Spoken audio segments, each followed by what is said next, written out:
Aurélie Preston, son père drogua sa quand elle était enceinte, ZAPTV. C'est une candidate parmi d'autres à dénoncer les effets toxiques de la télé-réalité dans sa vie. Aurélie Preston a fait ses débuts dans Les Anges de la télé-réalité. Un départ compliqué puisqu'elle confiait avoir été victime de harcèlement de la part des autres candidats durant le tournage du divertissement. J'ai pris 2 seaux d'eau de Javel dans la journée, après il y a le matelas qui est transporté dans le jardin.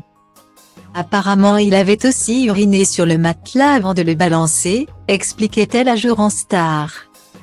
Cette histoire l'a conduite, entre autres, à faire une tentative de suicide en octobre dernier. Invitée sur le plateau de Touche pas à mon poste vendredi 25 novembre 2022, elle raconte que c'est en voiture qu'elle a tenté de commettre l'irréparable. Cela lui avait valu en août d'aller au service de réanimation de l'hôpital de Montpellier. Elle recevait le soutien de Sarah Frézou face à la situation. Si la jeune femme s'en est sortie, elle explique que c'est pour venir en aide aux personnes qui, comme elle, ne se sentent plus rattachées à la vie. Elle a alors décidé de raconter son histoire dans un livre intitulé Brisée.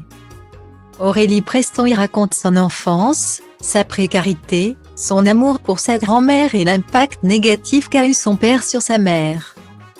Dans son livre, l'ancienne candidate de télé-réalité a décidé de commencer par décrire le jour de sa naissance. Je nais le 17 juin 1992 à Saint-Denis. Il est 9h30, ma vie commence dans l'hôpital le plus sordide du 93.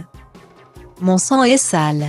Héroïne, crack, shit, que ma mère, Fabienne, a consommé pendant sa grossesse. Les mots sont forts, et Aurélie Preston les explique sur le plateau. Sa mère, qui a vécu l'inceste, a rencontré une mauvaise personne, son père, qui a eu une mauvaise influence sur elle. Si elle a refusé de voir son père plus grande, c'est parce que c'est lui qui prodiguait les injections pendant que sa mère était enceinte. C'est un départ dans la vie qui est assez difficile, confie-t-elle. C'est finalement à l'art, et plus particulièrement à la musique, qu'elle va se rattacher pour survivre.